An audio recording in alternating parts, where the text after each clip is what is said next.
Hi, good evening and good morning to all of our participants, and thank you for joining us today for this important discussion focused on reducing methane emissions from agriculture. My name is Jessica Gordon, and I'm the Research Director at the California China Climate Institute, and I will be serving as the moderator for today's discussion. Before we begin, I'd just like to take a few moments to just make some housekeeping remarks. So first, just like to share that we are recording this event and it will later be available on the California China Climate Institute's website and also on our YouTube channel. This event is also being simultaneously translated into Mandarin Chinese. So please use the globe icon at the base of your screen to select your preferred language that you'd like to listen to, either in English or in Mandarin. Also, throughout today's discussion, if you'd like to ask a question for one of our panelists, we welcome you to please type the question in the Q&A function at the base of your screen at any time, and we'll do our best to answer as many questions as we can during today's program. So with that, let's start. So as we know, methane is the second most abundant anthropogenic greenhouse gas after carbon dioxide, and reducing methane can help mitigate climate change in the near term. So today we'll be focusing on reducing methane from the agriculture sector in China, really looking at rice and manure management. So these two sources contribute more than half of agricultural methane emissions and 20% of all human-caused methane emissions in China. So we know that addressing these sources is essential for China to achieve its carbon neutrality target by 2060. And with China's recent methane action plan, there's really significant momentum to address these emissions. So it's within this context that today we're very excited to introduce our latest report, Pathways to Reducing China's Agricultural Methane Emissions. We also have the honor of having several issue experts with us who will provide valuable insights on agricultural methane mitigation practices and international collaboration opportunities. So I'd just like to thank the panel and also the audience for joining us today. So now I'd like to introduce Mr. Tad Ferris for him to offer some opening remarks. Tad Ferris is a senior counsel at the Institute for Governance and Sustainable Development, where he advises on fast and near-term climate actions, particularly actions to cut short-lived climate pollutants and to protect carbon sinks. Tad also oversees the research work involving international, foreign, and comparative climate law and policy, including international treaty mechanisms. So Tad, over to you. Thank you, Jessica. Thank you, everyone. Good morning, good evening, depending on where you're watching this webinar. On behalf of the Institute for Governance and Sustainable Development, or IGSD as it's known, I would like to thank our partner, the California China Climate Institute, for this event. And I look forward to CCA Methane Policy Fellow Zhu Erxin presentation of this new report. I also welcome our audience members, wherever you may be sitting, and I also look forward to discussion of the report with our distinguished panelists, including Dr. Alyssa Louie, Senior Environmental Scientist of the California Department of Food and Agriculture, Professor Niu Yu of the Chinese Academy of Agricultural Sciences, Dr. Jennifer Turner, Director of the Woodrow Wilson Center's China Environment Forum, and Dr. Chen Mei-an, Program Director and Senior Analyst of the Institute for Global Decarbonization Progress. What we are gathered here to discuss compels our greater ambition to solve the global boiling that the world is now experiencing. Last Thursday, the United Nations Secretary General issued a call to action on extreme heat. The call to action is the first of its kind report, bringing together the perspectives of 10 specialized UN entities to underscore the multi-sectoral impacts of extreme heat. The call to action reminds us that extreme heat severely impacts global agriculture and food systems. It also reports that the higher frequency of heat wave days and drought months was associated with 127 million more people experiencing moderate or severe food insecurity in 2021.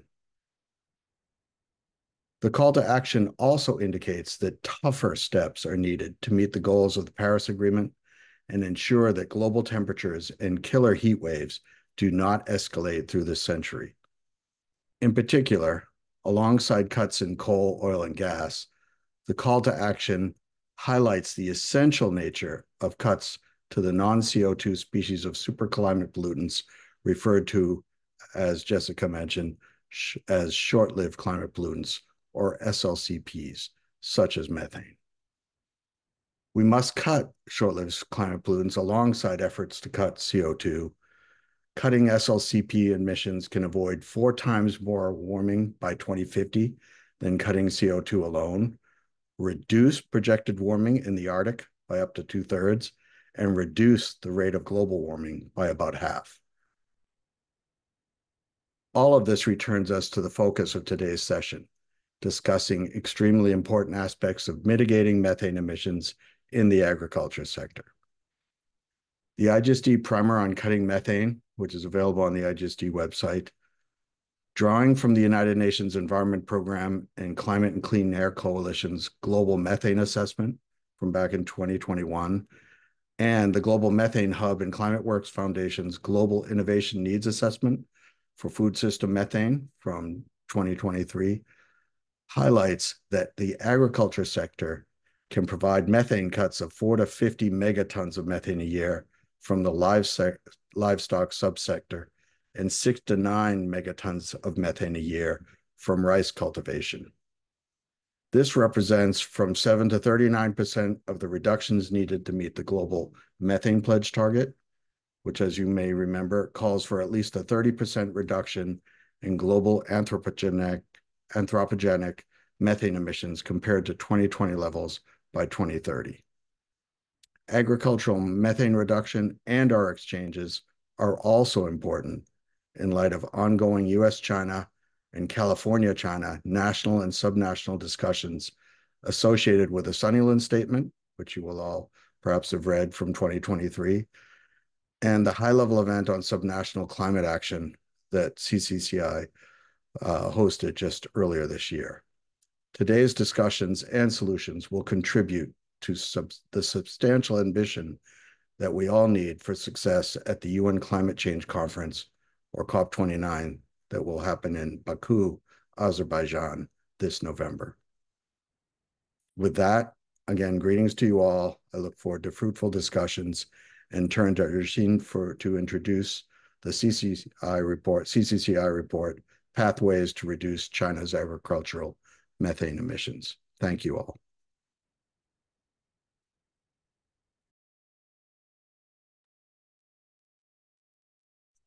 Thanks, Tad, so much. And yes, we are now, let's pass it over to Rishin Zhu, who is a methane policy fellow at the California China Climate Institute and has also been leading the methane work for the Institute, including this report. So over to you, Rishin. Look forward to hearing about the research findings and key recommendations.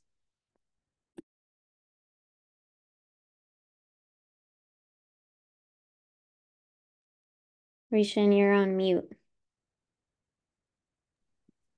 Can you hear me now? Sorry. Yes.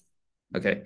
Thanks, Jessica. Hello, everyone. My name is Rishin Zhu. I'm the Methane Policy Fellow here at the California China Climate Institute at UC Berkeley. Today is my great pleasure to give you a brief introduction to CCCI's latest report focusing on China's agricultural methane mitigation. So here's an overview of what I would talk about today.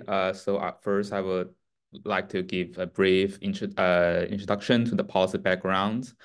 Second, I would like to introduce the current status of rice and manure methane mitigation in China.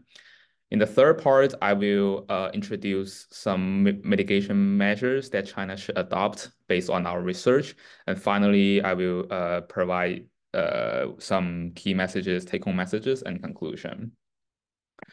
So first, let's take a look into some policy background. As Ted just mentioned, methane is a very important greenhouse gases that should be mitigated. And through our research, we noticed that China cannot achieve carbon neutrality targets by reducing carbon dioxide alone.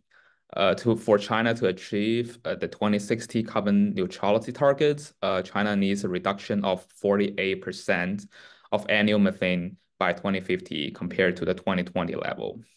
So this is why China should reduce methane. And among all those sources of methane, agriculture is a very important one because it accounts for about 37 of the national total methane emission annually. Rice and manure are two important sources of methane because together they account over half of China's agricultural methane emissions. So as you can see in this diagram, in the right-hand side, you can see that if you combine methane from rice cultivation and manure management, it accounts over 50% of all agricultural methane emission. So agriculture is very essential, basically. Realizing the importance of agricultural methane, China has slowly taken action since 2011, mostly through planning documents such as the 5 years plans. There's also financial incentives for methane mitigation before mid-2021, such as the guiding category released in 2019, which encouraged biogas production and also the category of projects released in 2021, which provides financial support for agricultural methane mitigation projects. Concrete steps appear since there have been some concrete steps since mid-2021. So, for example, the former climate envoy of China, Mr. Xie Zhenhua, announced that China's 2060 carbon neutrality target will include methane. China also updated its national determined contribution and also have released the Glasgow Declaration with the United States. In addition, subnational parties in China, mostly provinces, are also taking action in mitigating agricultural methane. For example, provinces and municipalities such as Shanghai, Jiangsu, Zhejiang, Henan, and Hubei have proposed agricultural methane control in their 14th five-year plans. And also, as Ted just mentioned, the most important, as Jessica just mentioned, the most important step of China in terms of agriculture methane mitigation is the National Action Plan released in 2023. This plan will serve as the top-level design of China's agriculture methane control in the next decade and set targets for manure utilization and also identify specific measures for rice and manure methane. So this is a very important document and the most important step as of now. So just now I briefly explained the policy background of agricultural methane mitigation in China. And now I would like to introduce a little bit about the progress and challenges for China in rice and manure methane mitigation. So first, the progress. There have been some progress in both rice and manure methane mitigation. For rice methane mitigation pilot projects appear across the country. Various technology are adopted, such as remote sensing, biochar, and dry cultivation. Some projects even make profits by selling carbon credits. For example, there's a project in Jiangsu which used biochar to reduce methane and make profits by selling carbon credits to another company. As of manure, this graph at the right-hand side shows that there is an increasing trend in the biogas power generation capacity in China in the past from 2016 to 2022, which means that China is capturing more and more manure methane for power generation. However, challenges remain. So first of all, there are still gaps in methane mitigation data and quantitative targets. Um, the one thing about China's agricultural methane is that existing agriculture policies and programs are difficult to implement because there's a lack of data and quantitative targets. Most methane targets now are qualitative. and there's no systematic tracking and evaluation process. The second challenges is that the current regulatory and management framework needs improvement. China is now exploring low carbon compensation policy for agricultural methane mitigation, but the overall policy framework remains in its infancy and needs further development. The third challenge is that there's a limited extent of technology application because most farms in China are small and managed by individual farmers. This makes it very difficult to apply methane mitigation technology because it is very hard to persuade farmers to switch to the agricultural practice that they are not very familiar with. So this limited the promotion of methane mitigating technology in China. Despite challenges, opportunity exists. So right now there's a strong political momentum to reduce agricultural methane in China, which is reflected by China's latest methane mitigation action plan. There are also synergies between agriculture, methane mitigation, and circular economy, as well as energy security. And as we know, both circular economy and energy security are priority for China in the next 5 years and 10 years. Finally, China restarted its voluntary carbon market in 2023, which could be a great financial incentive for developing agricultural methane mitigation projects. So this is a brief overview of the current status of agricultural methane mitigation in China.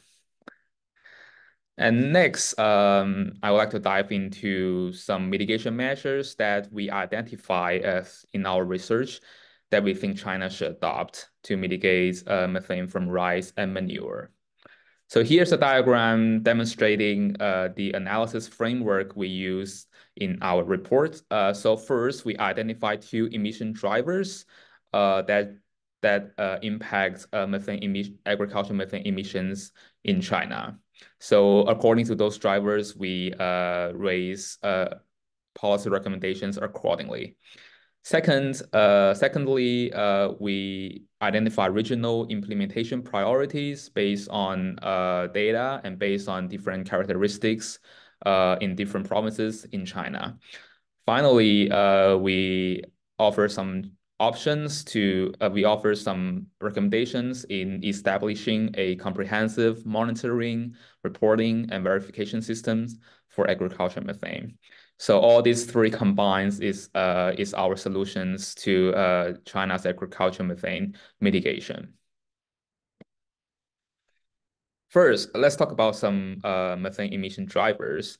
So the first drivers we identify in our report is methane emission intensity, which basically mean how much methane will be emitted when producing 1 unit of agricultural output. So obviously, the lower the methane emission intensity is, the better the lower amount of methane emission will there be. So to reduce the intensity, it is very important to promote technology innovation in both rice and manure. For rice, it is important to reduce the cost of currently available technology such as water management and biochar. It is also important to optimize technology portfolio.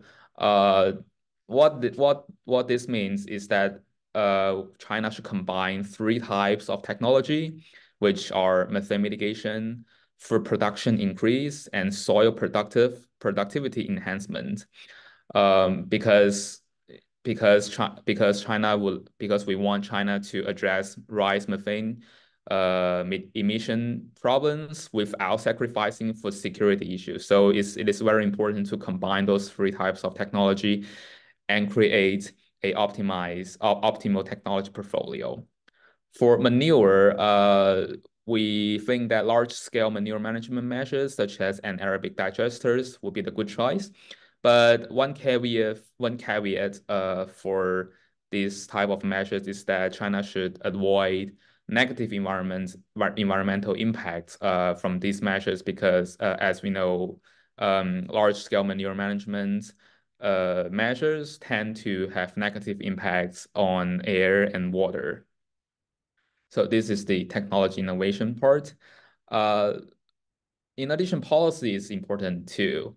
So we think China should do three things. First thing is that China should increase governmental financing because it can help address some major challenges for methane mitigation project development, which are high initial investment, low short-term profitability, and also technology uncertainty.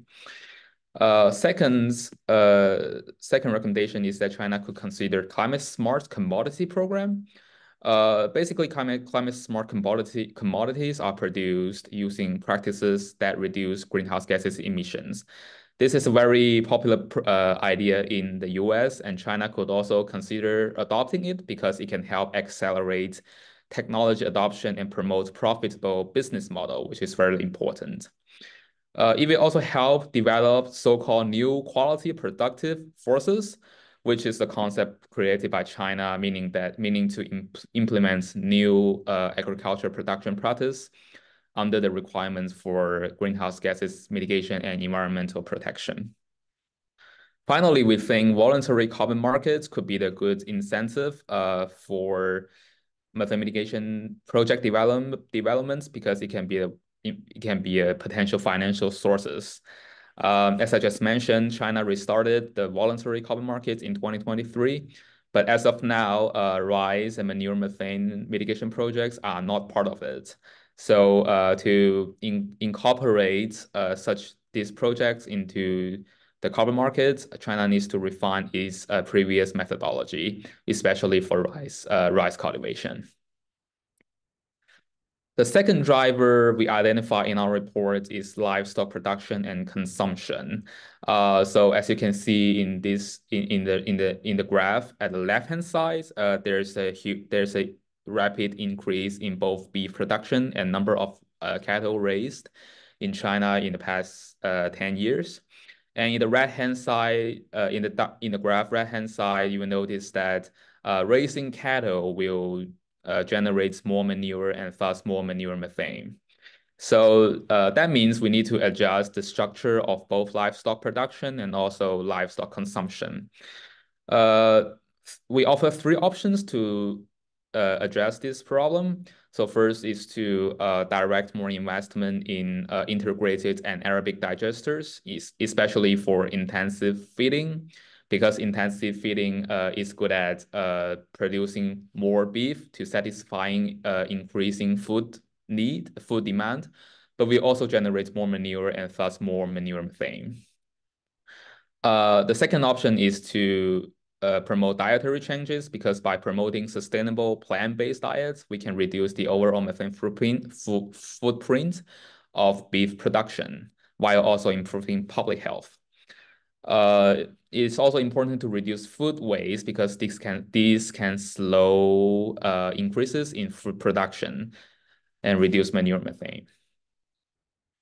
So these are the two drivers. And also we identify priorities for different regions. As we know, China is a massive country, and different provinces have different characteristics in terms of manure and rice methane.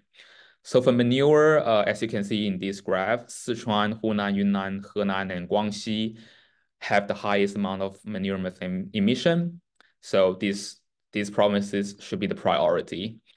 Western provinces are also important because it is predicted that livestock industry are going to migrate to this region. However, these regions often lacks agricultural infrastructure, human resources, and financial resources. So China should direct investment in this region to improve the local capacity to manage manure methane. For rice, story is a little bit different.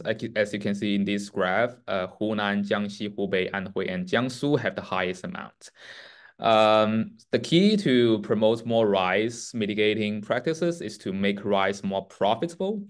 In the past, the challenges for promoting rice methane mitigation practices is the waning interest in rice cultivation because people in rice cultivating provinces tend to seek higher paying jobs in the nearby economically developed provinces such as Guangdong and Jiangsu. So it is very important to combine methane mitigation technology with those technologies that can improve crop yield. In that way, we can make rice more profitable and more people are willing to plant rice. And in that way, we can promote rice methane mitigation technology. Promoting drought-resistant rice varieties is another option because this type of rice varieties are high yield and low cost and able to reduce methane. This has been proven successful in reducing methane in some provinces in northern China, such as Heilongjiang provinces. Finally, it is very important to implement a comprehensive monitoring, reporting, verification, or MRV as is known, system. MRV system is very essential for methane mitigation because it helps understand trends, emission trends, and identify emission hotspots. It also helps evaluate mitigation effectiveness. However, some challenges exist for China to expand its MRE system. First of all, there's a lack of legal and institutional support. China and now still haven't established a very robust structure through laws, regulations, and technical standards for MRV systems. Also, there are gaps in data collection because there's still a lack of technical standards. And in that case, data collection have to rely on existing methods, which often suffer from infrequent updates, simple statistical calculation methods, and lack of dynamic adjustments to local conditions. The third challenges is that there are limited micro level studies. Most research focus on macro levels at the macro level research at the national and provincial level. But more micro studies are needed to understand the direct impact of farmers and companies' production decisions on methane emissions. So to address this problem, the China national government should take the lead in establishing comprehensive technical guidelines for MRE system. China should also try to establish a database based on multiple technologies such as remote sensing, big data. And also in that database, China should include some local emission factors based on calculation. Third-party verification is another way to tackle this problem. But the key is to ensure data integrity and training more people, enable them to have the capacity to do verification. Finally, which promotes more micro-level studies, which would reflect how the channel through which policies can impact methane mitigation and reflect how to enhance people's willingness to install MRV system.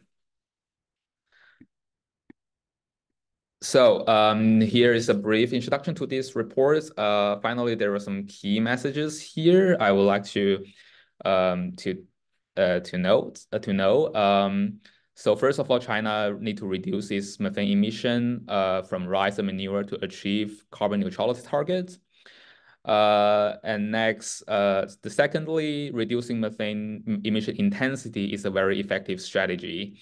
And China should promote innovation in low-cost technology. Policy supports are also needed. Next, adjustments to the structure of livestock production and consumption is also an important driver. And it is also very important for China to create mitigation measures that tailor to regional characteristics. Finally, MRV system is very crucial for methane mitigation in China, and there should be more legal, institutional, and technical supports for this task. So that's all from my end. You can find more information from this report in this link, in this hyperlink. I also attach a QR code here. So if you have a phone nearby, you can scan and it will take you to our report. So yeah, that's all from my end. Thanks. Thank you very much. Thank you.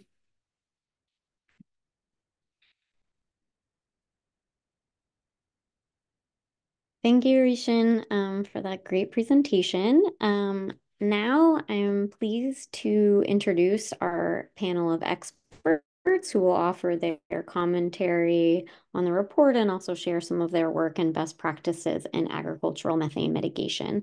So I'll introduce all of them and then we'll hear each of their remarks in this order. So we have with us tonight Alyssa Louie, who's a senior environmental scientist at the California Department of Food and Agriculture. She leads the Alternative Manure Management Program, which is a climate smart agriculture grant program that incentivizes the implementation of non-digester manure management practices that will reduce greenhouse gas emissions in California's dairy and livestock operations.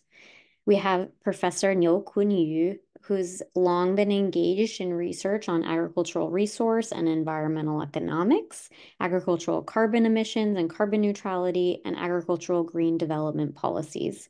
She's published over 50 articles in Chinese and English journals.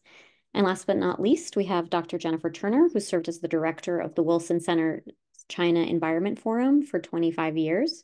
She's an expert on U.S.-China environmental cooperation and climate-related challenges and governance issues facing the world's most populous country and has been recently working on climate and agricultural issues in both the U.S. and China. So with that, I'll now hand it over to Alyssa Louie. Please go ahead. Hi, everybody. Thanks so much for having me. Thank you, Jessica, for the introduction. It's really great to be here. That was a wonderful summary of the report as well. So I would just like to share a few updates on California's livestock methane mitigation efforts, some of the recent national opportunities, and offer a few thoughts on this new released report. So I do have a couple of slides, but they're just there to supplement with some visual support and details. Let me go ahead and share there.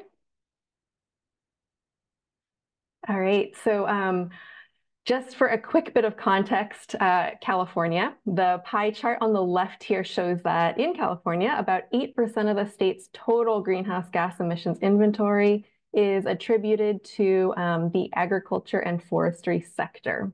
And within that sector, then on the right, over 70% is from manure management and enteric fermentation. And this is mostly in the form of methane. The majority of these emissions are from dairy cattle, as California is the highest producing dairy state in the country, but beef cattle and other livestock contribute a little bit as well. And just one thing to note is that this greenhouse gas emissions profile is unique to California. Across the United States, enteric fermentation plays a bigger role, and the source is largely from beef cattle. So California has a number of laws that have set broad greenhouse gas reduction targets for the state, and also more specific ones for short-lived climate pollutants, including methane. So for the dairy and livestock sector, California aims to reduce methane emissions to 40% below 2013 levels by 2030. And the state has supported several voluntary incentive programs for manure methane that have contributed to those statewide targets.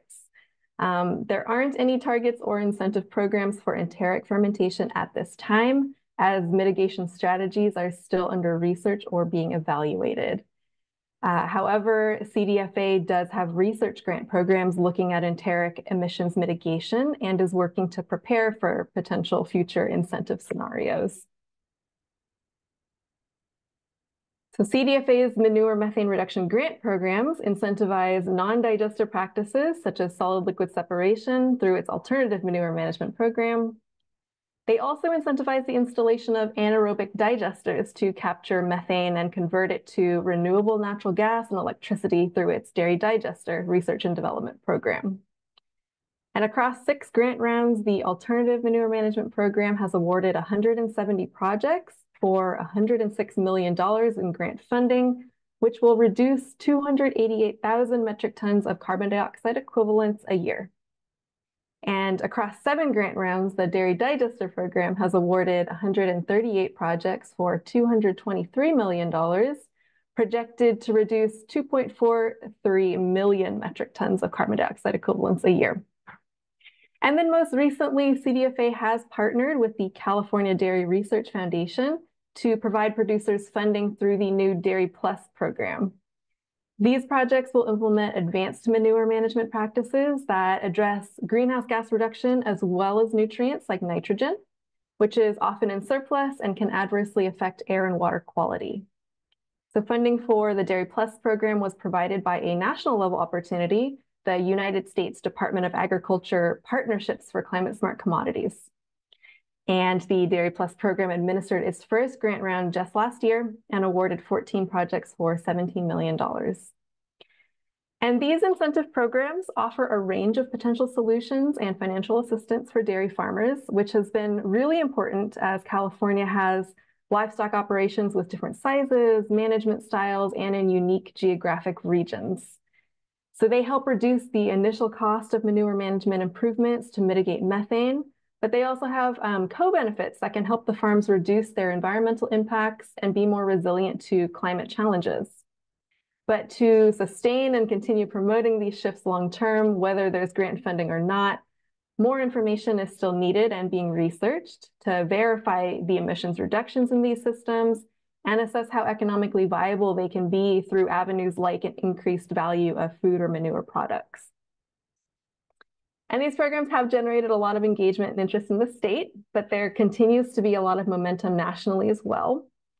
So CDFA and the California Air Resources Board have collaborated with a number of other states to help stand up similar programs and quantification methods for manure management projects. There are a number of recent investments and policies at the national level, such as the USDA Partnerships for Climate Smart Commodities I mentioned earlier. And these programs encourage methane mitigation, the development of markets for climate smart products, and measuring, monitoring, and verifying carbon and greenhouse gas benefits associated with these climate smart production practices. So in the last few years, we've even seen bills introduced for the establishment and funding of an alternative manure management program at the national level. Hasn't gotten there yet, I don't think. So in looking just at these examples of agricultural methane mitigation policies and programs in California and in the US, specifically around manure, in my case, an area of work, I think that this new report by the California-China Climate Institute has done a really great job identifying key points and considerations for pathways in China's agricultural space. So while specific to agriculture and emissions in China, the policy approaches, opportunities, and actions discussed and recommended touched on a lot of important elements I feel have also been crucial to the efforts in California and the level of progress we've made so far. So that includes having a greenhouse gas inventory and methods to quantify and track emissions reductions through implemented practices, providing farmers funding opportunities that are available over time and as consistently as possible, supporting a range of management practices so that there are accessible, feasible options for small and large operations, and the importance of outreach, education, and technical assistance to get commitment and understanding of multiple benefits from the farmers and just improve the likelihood of success if they do make those big changes to their operations. So the report also identified important elements that we're still working on to improve and figure out as well, such as climate smart commodity markets, the availability of carbon credits for additional practices. I really appreciate the work and thought that went into this report and learned a lot from it myself. And I look forward to continuing collaborating, sharing information, and learning from each other's efforts to tackle this important issue. Great, that's it for me.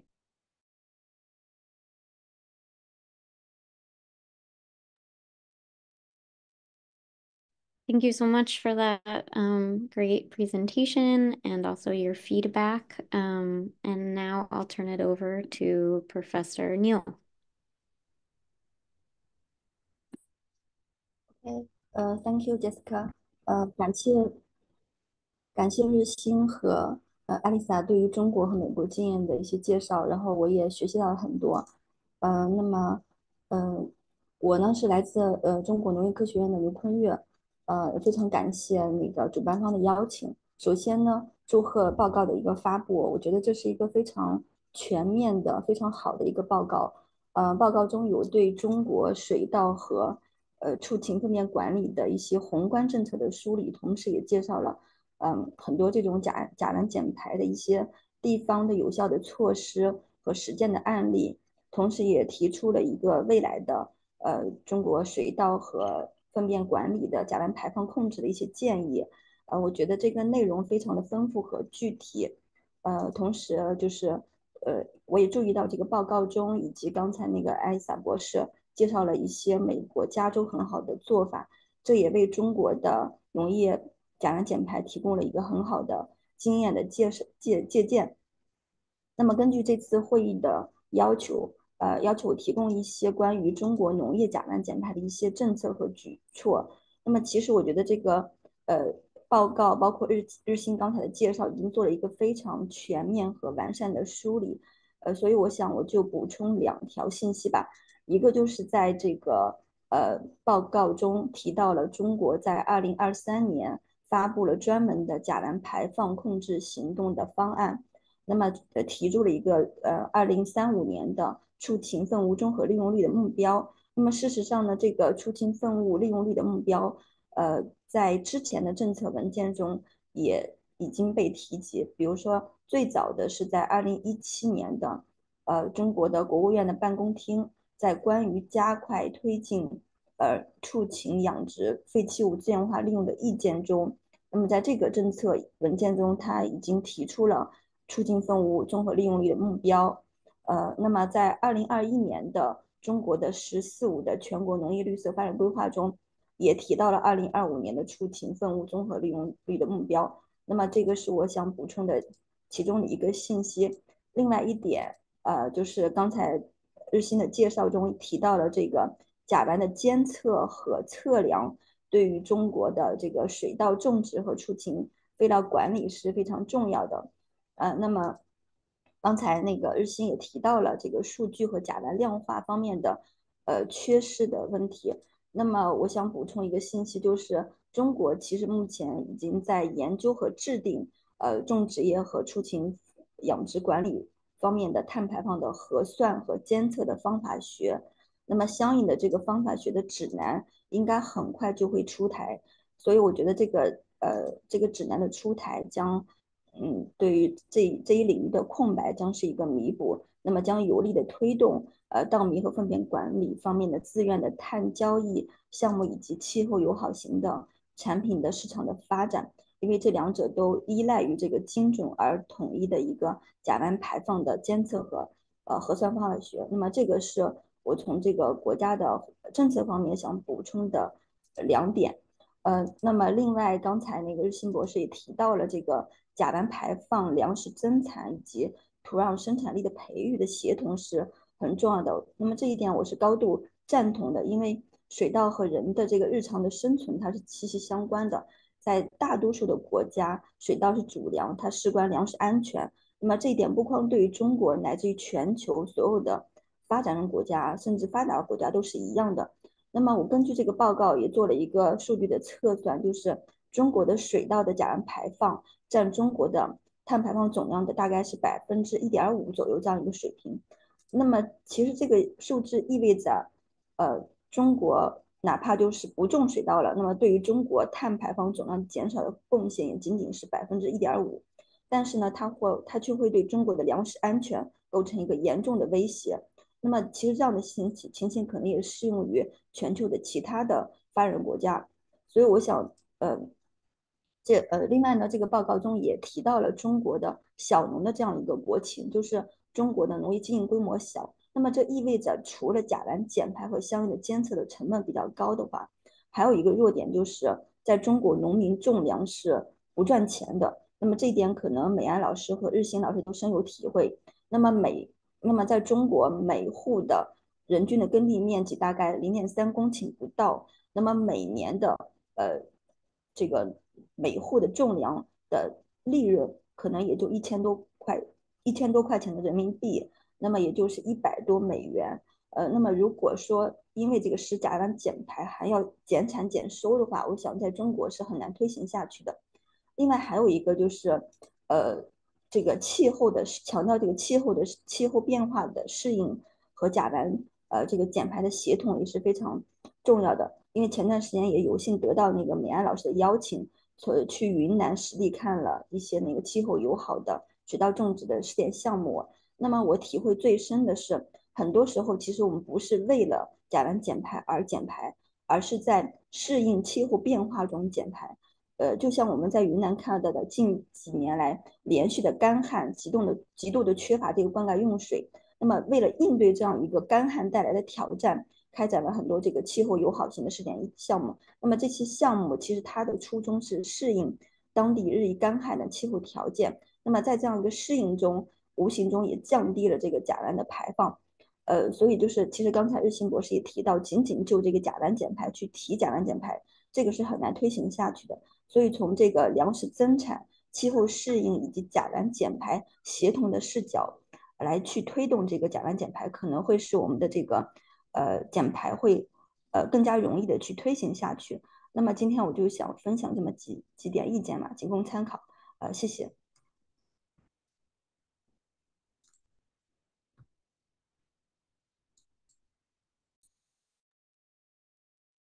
Thank you so much, Dr. Neil. Now I'd like to pass it over to Jennifer Turner. Great. All right. As it has been mentioned, about 2 years ago, I started a project that we dubbed Cool Agriculture, looking at how that we could cultivate US and Chinese climate leadership around food. All right. And so today, taking a little slice of that and want to have a conversation about, can we put rice on the US-China climate table? You guys ready? Now, a long time ago in a galaxy far, far away, the US and China used to have lots of energy cooperation around climate cooperation around energy issues. Starting in 2009, that was my 10th year at the Wilson Center. And I realized for a lot of people, maybe it seems like ancient history, but it was very impactful at the time, and it was very busy. I often refer to it as kind of climate and air quality ping pong, because China was very much driven and cooperating on climate change, not only for the climate impacts, but looking at the immediate co-benefits in terms of air quality. So it was a very busy time, and it was also time you want to think of it as a kind of a race to the top for the US and China to see who could outdo each other in taking climate action. Now, I want to make it really clear that the success of the US-China climate cooperation back under the Obama administration did not just come from the leaders saying we're going to do this, but we'll say my climate ping pong action table was built by subnational cooperation.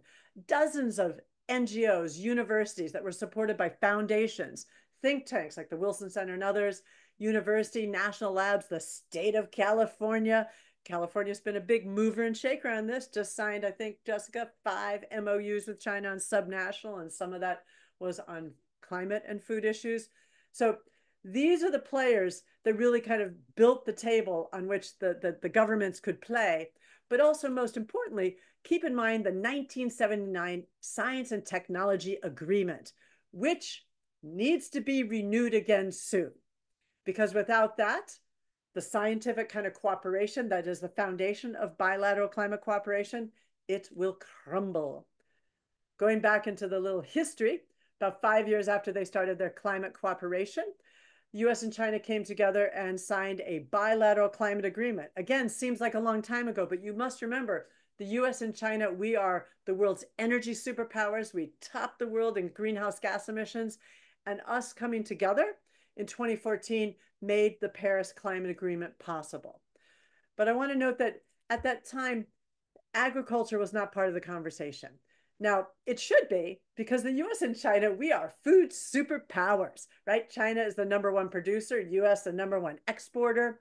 And when you already heard some stats from Rixin about, greenhouse gas emissions are moving higher in both the US and China, second largest greenhouse gases in the US. And I think a lot of people aren't aware about that. They always think it's oil, gas, coal, not just. So why is it? It's ironic that it's not, because agriculture was actually the root of overall bilateral cooperation. Now we're really getting into ancient history. 1973, that Kissinger and Zhou Enlai had conversations at the Shanghai Communique and very quietly decided to create US-China ag exchanges. And so in 73, there were the first groups were coming and going in both countries. Remember, we had not normalized relationships yet. And just to kind of, I love this photo. This was the second ag team. They traveled all around China and they got to meet with the then US liaison in Beijing. Look carefully at that picture. Yes, that is George Bush Sr. He was the US liaison, and he was very envious of this group because they got to travel all around the country, but it really showed you the importance. Now, it was in China and the US. The Chinese weren't just there wanting, they didn't just bring the Americans to learn, but they had a lot to show. And the US scientists were, I have to be honest, kind of surprised at how much they learned from the Chinese. And these two last slides, they actually come from my co-author, my partner in crime on the Cool Agriculture Project, Dr. Karen Mansell at Ohio State University. She's got a big project looking into these old ag exchanges.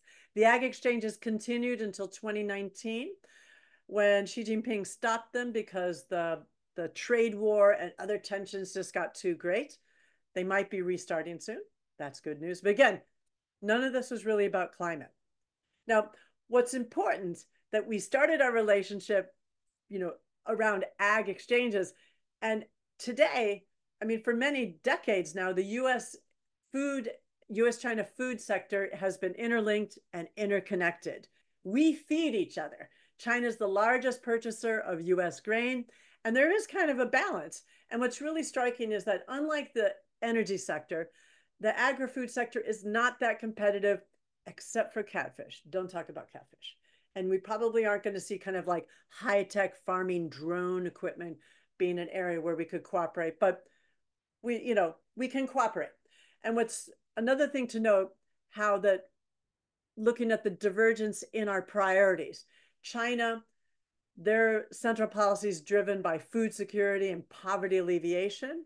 While in the US, it's about markets. I mean, remember what Alyssa said about we have a current climate, it's called Partnership for Climate Smart Commodities, because we want to make sure the federal government wants to make sure that farmers can sell what they grow.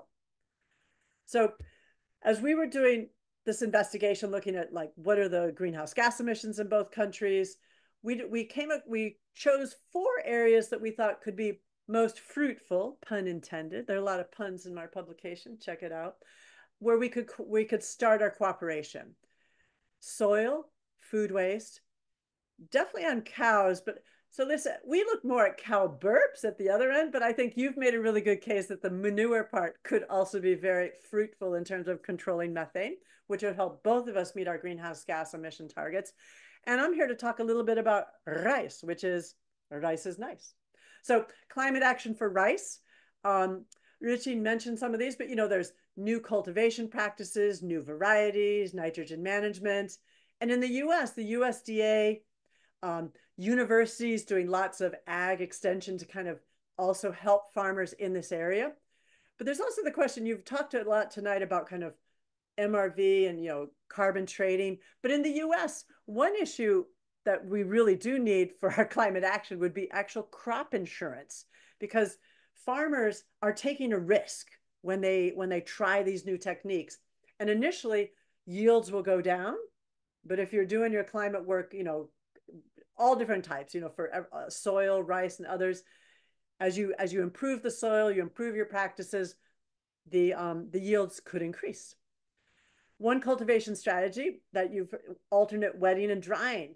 Now it really can reduce water use, reduce methane emissions, but it highlights the sticky challenge of climate action in rice, because once you lower the methane, nitrous oxide increases. There are some experiments going on in China and the US and other countries of the world on how to take care of this. One is row rice. The USDA with local universities in Arkansas. Guess what? Arkansas is our #1 rice producing state. They are experimenting with row rice and seeing that nitrous oxide will still increase, but not as much as it does with flooding the fields. My favorite is that in China, they're going back to the older practice of integrated rice duck farming. Won't go into all the science, but the ducks, they help with, they eat insects. Their poop can do wonders also for controlling the methane. And it also provides the farmer with another source of income. So the ducks are out in the field and then they could eventually sell the duck meat. So this is, I love this kind of practice. They do the same thing with fish. Let's move on. Dr. Nyo mentioned that she went down to Yunnan, and Yunnan is really where it's happening with rice research. Okay, Shanghai's doing some too, but really, Yunnan, there's a lot of experimentation. And I was very lucky when we were doing our podcast, we had a chance to meet Fengyi Hu, who's at Yunnan University. He and his team, along with some US collaborators at the Land Institute in Kansas, they developed a perennial rice. Now, perennial rice, it wasn't designed, and thank you, Dr. Neo, for mentioning this, that a lot of rice innovations are not aimed at climate, but they started realizing that, perennial rice, they plant it, you don't have to plant it again until 5 years. And so it saves a lot of the effort and labor of the farmers. So it gives them more time to maybe do some more of this experimentation in their fields, but they realized that their perennial rice was also a little bit more drought resilient, and they're doing research now on how they could take their perennial rice to the next level, and they're working with US scientists. And that was something that was really exciting in the work that I did. I hadn't really gone out into the fields, so to speak, talking to ag researchers, but we found a lot of examples, not just with rice, but in cows and other areas where the US and Chinese scientists and NGOs have been working together. So a little bit of that foundation. Now, already mentioned today the US-China Glasgow Climate Declaration, but what wasn't noted was that it was the first time that food, agriculture was mentioned. Oddly, with no verb, it simply is a bullet point that says green and climate resilient agriculture. But it's starting to open the door. The Glasgow Declaration and the Sunnylands emphasizes methane. So you would think that the time is getting ripe, that the two countries might be able to come together on these. Now, after Glasgow, but let me go back to this. But again, remember, US-China ag cooperation, it happens with our ag ministries. And so it hasn't yet been integrated into the State Department's Ministry of Foreign Affairs kind of climate discussions. But the Secretary of the USDA, Vilsack, did say at a meeting in January with his counterpart in China that they were thinking they want to start talking about how to do climate smart cooperation.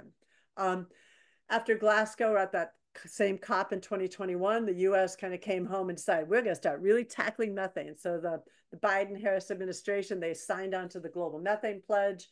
They created their own methane action plan. And Alyssa, thanks for mentioning the partnerships for climate smart commodities. It is really exciting. So that I think it's somewhere like 180 grants have gone out. And remember how I said that the bilateral cooperation on energy happened because of subnational NGO university interactions with their Chinese counterparts? Well, here, this is just happening in the US, but we're really starting to plant the seeds, pun intended, of getting our businesses, our NGOs, our farmers to do the kind of experimentations. Again, there's rice, there's cows, there's MRV, just coming up with new innovations to see what we want to fund next. And I totally agree with the previous speakers that this really could be a great area to start conversations with China. Another kind of nudge to get the US and China was that at the last COP, food was on the table. The US, along with 160 other countries, including China, committed that they're going to add food and ag to their climate plans. This could be another area for US-China kind of dialogue and cooperation about, what are we going to do on our NDCs to work together? Let's see, do I have any other final comment? I'm getting to my time. Yeah, and so I think that the time is almost ripe. I think that the two countries can come together, and that's why I'm super excited that CCCI, that you guys produced this report, because getting into all these small details, I'm like, what, let's dive into cow manure that came out badly and rice, and it helps maybe set the agenda when the US and China come together. If you scan that little QR code, you could get to our pubs or just Google Cool Agriculture Wilson Center. I'm all done, Jessica. Cut me off. Thank you so much, Jennifer. That was great. It was wonderful to kind of have some context about the history, about how we've gotten to where we are now and also where we could get back to again. So thanks for that. So now in the last few minutes here, we'll switch to our question and answer portion. And so welcome anyone to add questions into the Q&A box at the base of your screen, and we'll try to answer as many as we can in our next few minutes. I know there's some questions already in here. So maybe if I could just ask all the panelists to turn on your video and we'll all just come on the screen together. So one of the questions that was in the chat box looked at what well, sorry. Okay. Let me look at this again. So I'll start maybe with Dr. Neo. So I really appreciate that you talked about how methane emissions really needs to be considered as part of this larger climate challenge, including thinking about adaptation, thinking about mitigation, not just addressing methane alone. And that's how really farmers in China are thinking about it. So as part of that, my question is kind of has two parts. The first part is what you see as the limitation for profits on rice. So how the price of rice will really affect how farmers are willing to address methane emissions and climate in general. And then the second part of my question is kind of what you see as given this need to have this more holistic view of addressing methane in agriculture, how you see that could be incorporated into China's future plans.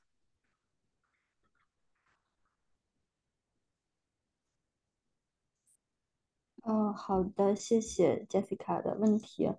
那么关于中国这个水稻利润的问题，我觉得其实是一个非常复杂的问题，因为中国始终是在不断的寻求这个粮食安全，还有农民利益，还有包括这个消费端的一个粮食的一个基本保障的一个平衡。那么在生产端，其实谈到这个水稻利润低的问题，其实中国有这个最低的收购价的政策。那么这个政策其实它就是为了保护这个农民的利益。那么就是说，在这个粮食价格比较低迷的时候，政府就会按照这个最低收购价来收购农民的粮食。那么在这个粮食价格比较高的时候，那么就可以按照这个市场价来，就是遵循这个市场的规律，按照市场价格来收购。所以这个就是对中国这个粮食安全比较重要的，就是它确保了虽然说这个粮价是比较低的，但是农民他仍然还是有意愿去种粮的，因为他有这样一个保障和政策的托底。虽然说就是一些这个水果和蔬菜，他们的利润比较高，但是相对来说，因为没有这个市场的托底，所以市场的风险还是比较高的。所以即使说这个种粮它是微利的，但是农民他仍然就是出于这种对这个市场的这个风险的考虑，他仍然还是愿意去种粮的。那么由于在这个为什么说它这个利润比较低呢？由于在这个宏观层面，相对来说，因为中国有13亿人，所以这个中国的政策它始终是把这个保障粮食的安全放在了首位，所以它对这个地方也好，对于这个从国家宏观层面上来讲的话，粮食它相对来说都会有一个产量的一个目标，就是就是它会有这个种植面积的粮食种植面积的一个要求，比如说它要求这个高标准农田，高标准农田也是中国保障粮食安全的一个非常重要的一个手段。它要求在这样一些地力好的高标准农田里面都是要种粮的。所以说就是在这样一些强有力的这个保障粮食安全的政策的这个托底的这样一个条件下呢，这个粮食相对来说它在市场上是充裕的。那么这也就是带来一个悖论，就是说这个粮价不可能是太高，所以农民只能就是说在一个比较利润比较低的一个这样一个呃这样一个这样一个现状下去种粮，所以其实它是那么另外就是在消费端的话，其实就是粮价，因为这个市场粮价比较粮食比较充足，所以它这个粮价始终是可以就让这个消费端的人去能支付得起的，所以这个就是关于这个中国水稻利润的一个问题。那么其实从这个如果谈到这个水稻和这个畜禽粪污的这个政策的控制的话，其实我感觉刚才日新的介绍以及包括这个报告里面已经是非常全面的一个介绍，我觉得我也非常赞同这样一些就是政策举措，包括政策建议。所以其实从我这个角度来讲的话，我可能呃就是提不出一些更新的或者更好的，因为其实日新博士的介绍已经非常全面了。那么我在这里也不做太多的补充了。那么这个就是我的回答，谢谢。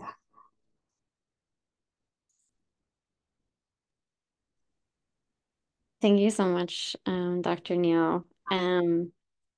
For the next question, I would like to ask everyone, and maybe Jennifer, we could start with you on really what you see as the largest opportunity to make progress on reducing agricultural methane emissions. Just in China or US and China? How, well, Yeah, either between the US and China or in China or in the US. well, I think what's important is making sure that I think how we're seeing, bringing together farmers, NGO, businesses. I mean, that's what is working in the US, because also with universities as well, because making sure that the farmers are part of the solution, because guess what? They know more than I think a lot of the scientists. And getting them involved, getting their input, and not feeling like it's something that's come at them from the top down. And I think that it's kind of exciting. But like in the U.S., the Nature Conservancy has been a big player in the climate smart agriculture. They're also doing work at a smaller level in conservation ag in China, but there's a potential. Environmental Defense Fund, they're really like, if you look at a lot of the grants that the USDA is giving, the EDF is involved in a lot of them. I think their China office is starting to move that way. But there's a lot of potential. And I think that getting more voices is going to be really key. Thanks. Maybe Alyssa, what are your thoughts on that, either for California or the US? Yeah, thanks. That's a big question, but yeah, I think just kind of in terms of where we can go and what the opportunity can be is just, as we dig into these kind of mitigation measures and as we're talking about, well, there's adaptation too, looking at it and approaching it as a One Health kind of perspective that, there are these opportunities and options and practices that we can implement to help fight climate change, but also to make these food systems and local food systems more resilient, to protect food security, that these practices can just improve, ag in general, make it more sustainable, improve that air and water quality for the communities that live nearby. Yeah, just that I think that there's a lot of promise for that and to address so many different things, as we're tackling methane emissions. And so, yeah, I'll leave it at that. Great. And Rishan, I know in the report we have, a bunch of different opportunities that we see. But yeah, curious if there's one that you have been thinking about. Yeah, if I get to choose, I would say the voluntary greenhouse gases mitigation markets, or the voluntary carbon markets I mentioned in my presentation would be very important tool to promote agriculture and methane mitigation in China. Actually, China has done something related to this before, because as I mentioned in my presentation, China restarted its voluntary carbon market in 2023, which means China had one before. And in that, there actually have been many manure biogas projects in the voluntary carbon markets. So I think China has already has some experience in using market-based tools to mitigate manure methane. So and it could be easy. It would be not that hard maybe for China to incorporate that manure methane project once again into its carbon market and use market-based tools to mitigate methane from this sector. So I would just want to carbon market because China had this type of experience. For manure, of course. For rice, it's a little bit more tricky. Because there are, as far as I know, there has been only one methodology for rice methane mitigation project in China. And I think it will not be included. It has not been included in the new voluntary carbon markets yet.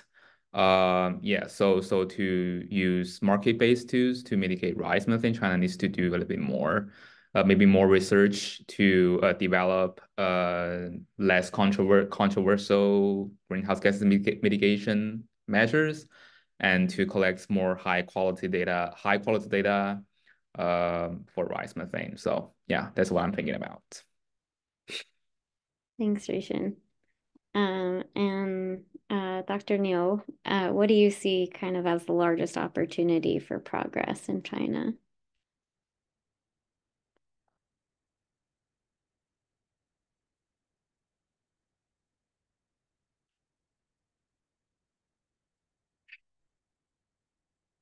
You're on mute. Okay, can you hear me? Yes.我觉得可能，还是我刚才提到的，就是因为现在目前中国正在去制定这个关于甲烷的测量和监测的这个方法学，那么可能有望在下半年就会出台。那么如果说这个指南将出台的话，那么对于刚才我们提到的这个关于这方面的资源碳交易的项目以及气候友好型的这种农产品市场的一个发展，会有一个很大的一个促进作用。那么这个资源碳交易项目也可能会带来这个农户的一个利润，那么可能会推动这个农户更加的乐意去实施这样一些气候友好型的或者甲烷减排的项目。所以这个是目前我们看到的，就是中国在政策方面的一个就是最大的一个进步吧。Fantastic. Thank you so much. It was great to get all of your responses, and yeah, just want to thank you all so much. And with that, just given we only have a few minutes left here, I'm gonna turn to our last speaker, who is Dr. Mayan Chen. She'll offer some closing remarks today. So she is the Senior Program Director at the Institute for Global Decarbonization Progress, and her research focuses on climate change policy analysis, carbon markets, and also non-CO2 greenhouse gas emission mitigation. So over to you, Mayan. Thank you. Thank you, Jessica. It's my honor and pleasure to give the closing remarks. And thank you to our speakers for this productive discussion. I have also learned a lot from today's conversation. So here are my takeaways. as one of the largest methane emitters, China's efforts to reduce methane emissions are very important for achieving both like the global 1.5-degree target and also China's own carbon neutrality goals. And this is also particularly important in the agricultural sector, which is also a major source of methane emissions. So from the new report presented by Rixin, we have learned about pathways to reduce China's methane emissions in agricultural sector with a focus on the rice cultivation and manure management. And there are some like key mitigation strategies such as reduce methane emissions intensity or adjust the structure of livestock production and consumptions. And also to establish a robust MRV system for both rice and manure methane emissions. And from Professor New, we actually get like more like updates in China's methane mitigation actions in agriculture. For example, like China actually is currently developing the MI guidance for rice and manure management, which would be very helpful. And she also emphasized the reduction in rice farming need to consider food security and also the interest of smallholder farmers. And Dr. Elisa Lewis also shared a lot of updates on greenhouse gases emissions reduction in California's livestock management with a focus on the voluntary programs for manure management. And these initiatives not only aims to reduce greenhouse gases, especially like methane emissions, but also offers multiple benefits for the farmers, such as developing more resilient livestock systems. And Dr. Jennifer Turner actually, she provided an overview of the U.S.-China cooperation in agriculture. Both countries actually are food superpowers and their agri sectors are interlinked. So they actually have, there are a lot of potential opportunities in soil, food waste, and she also introduced a lot of very interesting innovative practices in rice farming in China. So going forward, hope we could see increased U.S.-China collaborations in knowledge sharing on agricultural methane reductions. As discussed today, China's efforts to reduce agricultural methane emissions actually are facing a lot of challenges, but there also has lots of mitigation opportunities. So we look forward to continue these discussions in the near future. Thank you all. Thank you, Man. That was a great final remarks. And so just with that, I'd like to thank all of our panelists and our audience for joining the discussion today. We hope that you'll all take a look at the report on the CCI website. And just to note that this discussion has been recorded and will be available later on our website and on our YouTube channel. And I hope you all have a wonderful day or evening. Thank you all so much.